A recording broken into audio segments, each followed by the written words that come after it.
Hello, everybody. This is Jamie Suter, and I'm here with Samrit Kammanee, and perhaps I got that right.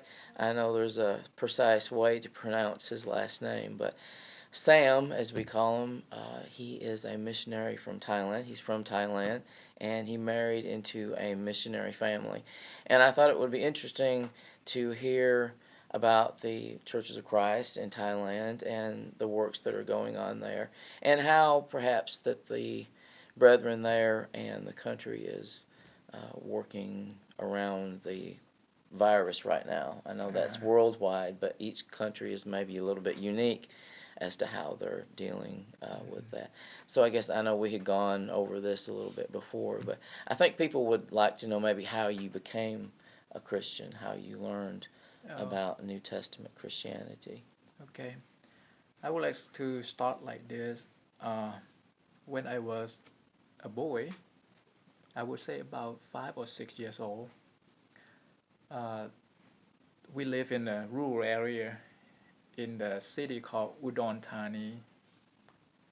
As I know is there's a missionary family that works in Udon Thani with some Thai brethren. They went out there to our village to preach the gospel. And I was too young to know things like this. But when I grew up, I realized that my parents and some of the people in the village obey the gospel. That's what I grew up with. Right. Then I And knew that's in a Buddhist country, a in Buddhist country where country, yes. Actually, predominantly my everyone's parents were Buddhists before. right. Yeah, and then they decided to follow Christ rather than follow the teaching of Buddha. Yeah, at that point, I would say when I was in my 6 years of age, and then my parents became Christians that time. Okay, so you were introduced to the God of the Bible and the New Testament and Old Testament, the scriptures that told about creation and the scheme of redemption, and that uh, in a Buddhist country, you have to deal with a lot of persecution from other people when Uh, you leave Buddhism. Isn't that right? yes, as I knew as a boy, um, I this always in my mind when I was still in the village after my parents became Christians. I would go to the small grocery store that I can get candy. You know, uh, I don't know why when I bought candy and then I handed over to the owner of the shop money for that candy, and her would pinch me at my hand Oh every wow! time. Every time. I don't know why. Until I grew up, I thought that might because of she knew that our family left Right. Buddhism. That's only reason I can think about. So not only me that at that point, I I think many others that left their own religion, uh, their former religion rather, uh, would be would be persecuted.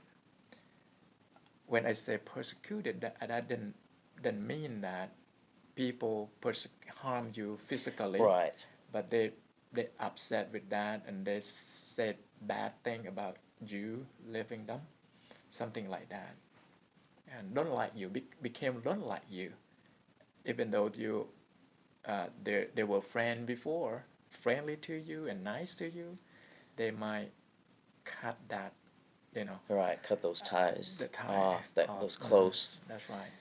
ties that we all liked. We all like to be liked. So you were introduced to persecution, not in a physical way, but in other ways, pretty early on. Then, Yeah. Well, when did you decide you would start preaching? Well, let me start with this. After my parents became Christians, my dad was invited to be a full-time preacher working with my wife's dad. So he decided to do that. Who's a longtime missionary Long-time missionary.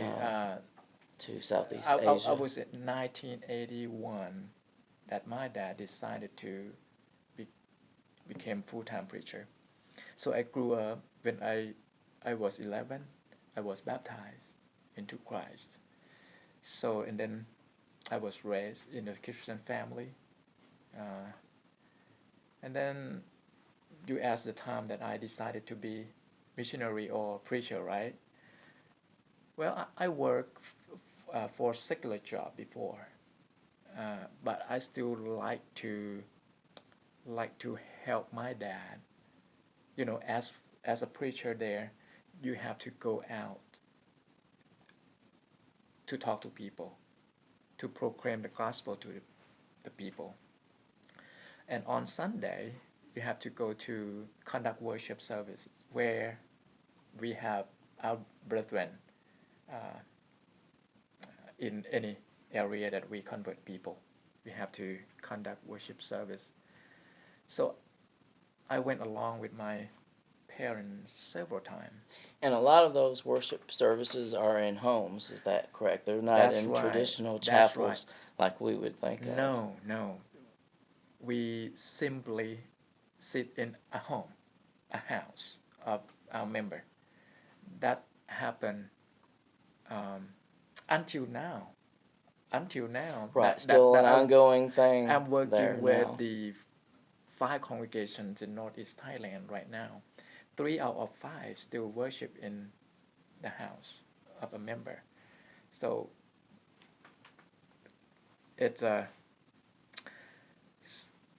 so after working with my dad, I start liking, you know, to involve in the work. So after that, I decided to to study the Bible. I want to study the Bible in detail. I'm working toward that so how I can get to go to the Bible school. I knew a group of the brethren from the U.S. They visit Thailand many years ago. So I asked some of them to come to the state. I know this will be a very good opportunity to study the Bible. I don't remember at that time we have a Bible school over there in Thailand anywhere. But I would like to come to get knowledge in the state. So I asked if any of them can help me to come here. So finally, long story short, there's a family that respond to my request. They help me to come. So they. And you went to the preaching school at Carnes over at Knoxville. That's right. That's right. Which is a good school. Good school, and some brethren that recommend is Tennessee School of Preaching to me. So I don't know any other than that. You know, from foreign country, right, coming to the States, the brethren that I know recommend that school. So I picked that. It's known to be a good sound school. So you're working with 5 churches right now, which that probably goes beyond that in some other related works, I would think. How many people are there I know they're house churches, but how many people? What does it vary from congregation to congregation? 12, 13 You're to talking 30? about the number of Right. the members Right. of each congregation. Churches in Thailand are still small in number, actually, and each congregation is still small in number of believers. So the congregation that I started first is called Galician province. So right now we have about 40 in attendance. Yeah, Wow, that's the first that's- one. I started in 2007. That's a good Mm-hmm. good amount of folks for Right. a new church plant, Mm-hmm. especially in a Buddhist country. Right. I would say that's really really pretty impressive. Can you tell maybe us right now what do you see as maybe the biggest challenge before all the coronavirus had started, which I know now there's economic problems that have stressed everyone and the church, and I know there's some unique things that go on in each country, but how has that hindered your work in any way? The first quarter of this year kind of caused some problems about the work, hindered the work a little bit. So we couldn't go out during that time, first quarter, because there is some of the special restrictions from the government. So they didn't allow us to go to teach and make a big group of people. But after the first quarter, starting from the month of June, I would say, things start open up more. So the church meets regularly, and we can go out as normal to see people, to passing out tracts, to teach, to preach. But you still have, once you reach the country, you have to be quarantined for 2 weeks. Is that right? Right now, yes. Right. That restriction haven't given up yet. Yep. Right now, I'm in the state. I plan to go back in September, and I believe that I need to be quarantined, quarantined for 2 weeks. For 2 weeks. You have to take a lot of books with you, and be sure to have a phone charger and someplace to Right. plug it in and get Right. on the internet and Facebook and stay in contact with people. Do you think that the brethren there, do you think there is anything there that, if you compare it with the church here, maybe some things that we could learn from you all, and maybe some things that maybe Okay. they could learn from us? I don't know. That may be a long Yeah, but I would. answer. But Yeah, I would make it short anyway. But I would say we are different in the way of living in the environment. right, Things different around culture, us. I right. would say things around us. Over here, as I know, many people know about God, about Christianity. But over there in Asia, especially in my country, Thailand, still sometimes when we mention God, people kind of, what are you talking about? We have never heard about that. Right, So- they need clarification on Yes. that. They don't really, Mm-hmm. a lot of them have never had a And- Bible or. So the brethren in Thailand have to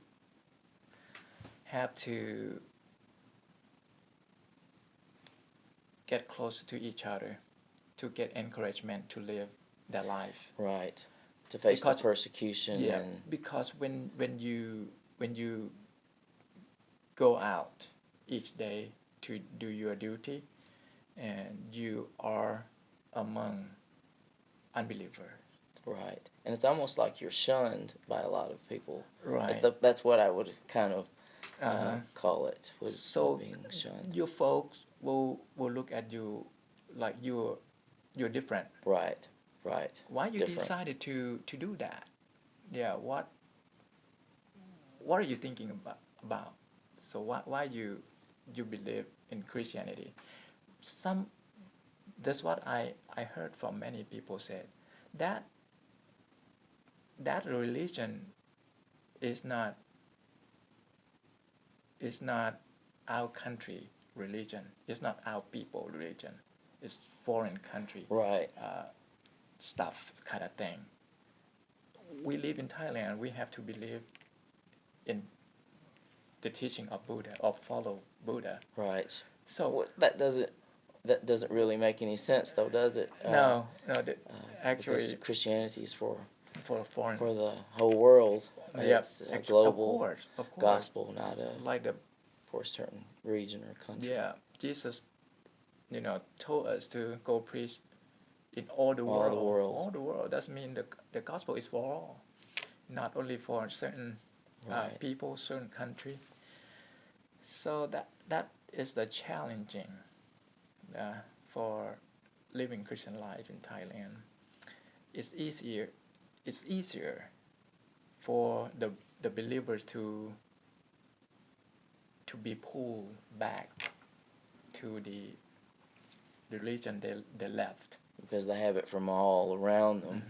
Mm-hmm. It's very different, I would think, from the Bible Belt here Right. In the South Mm-hmm. and in the United States. And one of the things that not only the folks outside at their work, I see the stronger resistance are in the families, because not every Christian have their family members support Right. their belief. Sometimes they have the problem in the family. That's I would say that strongest is pull. stronger or Strongest pull. more difficult for Right, them to deal live. with. Yeah.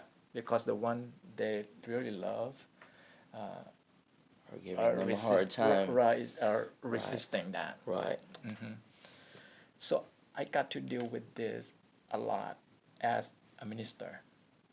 When the member of the church has this problem among their family, they ask us, what should they do about this? So beside giving their advice, I myself also try to build relationship with those who are not Christian in their family, so that I can have times or You have to be opportunity kind of salt and Yeah. a good flavor and not overbearing, or they're not going to listen to you. Right.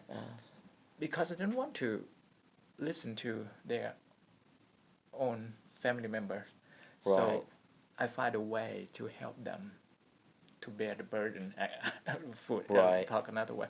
So when we build up the relationship, get to know them, and kind of build a trust in them, so we can sit down and discuss about why your family, some in your family, became Christian, and it would give us an opportunity to teach those believers as well. Well, that's what Paul did. He reasoned with people Mm-hmm. from the scriptures, and he said he become all things to all people. So Yeah. he got down in their level and was able to try to relate and build some kind of relationship with them, or connect with them in some way, so that they would hopefully be able to understand and appreciate the gospel. Mm-hmm. Well, I know you have problems too with pulls from teachings among quote unquote Christian ideas. So I know you're a big fan of Muscle and a Shovel book, and which I guess I haven't got to ask you this, but how many people that you work with, not just in Thailand, but are able to, like, if you gave them a book like that in English, are they able to read that? I know there's some that probably are. That's a good question. That's why I decided to translate this book into the Thai language, because most people, I would say most people don't read English. You wouldn't just read. They might understand some English, but they just wouldn't pull off one of these books off the shelves and start reading it. No, especially in the Bible language. Right, right. It's specific words that people wouldn't know. We speak Thai in Thailand, and we learn English as one of the foreign language. So people don't speak Thai on a regular basis. So even though they study from the school, they will lose it because they don't use it. And they're not speaking it at home. Not speaking at home. Right. Which I want to point out, which we're kind of talking with Michael Shank about translating this book, and Sam has translated you've translated about half of it. About half. So today, we're excited about that. I think that will be a good stabilizing tool for you to use in Thailand. And if it's published, if it's not just beyond you, but if it's published in a book, other people that work in Thailand will be able to use it. Yes. And other people maybe could sponsor having them sent, and you could send it to other places, because there's a lot of which that book, I think 80 plus, and maybe 90 now, 1,000 people have obeyed the gospel after reading that book. So you could send that to a lot of different places, to people who they revere the Bible as inspired, and that will be a challenging book for them, but a lot of people might obey the gospel that way. So anyhow, that's an exciting thing. I'm a big fan of Muscle and a Shovel as well. We've sent several to the Philippines and want to try to send some more as well.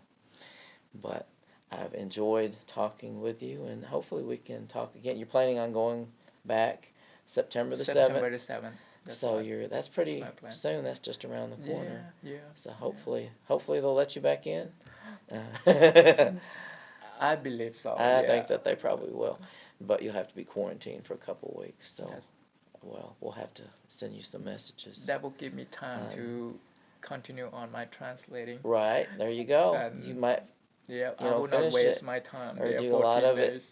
Get a lot of it finished, and which Sam likes to translate, and we're talking about him translating some other things too. If you would like to do that, and I think that you would, and that would be very, I think, helpful to the work in Thailand and beyond, because there's a lot of people in Thailand that do business other places, and you never know. Like in the Philippines, there's so many Filipinos that go all over other places. There's a lot of Filipinos, and your father-in-law works in Philippines, Cambodia, and Laos.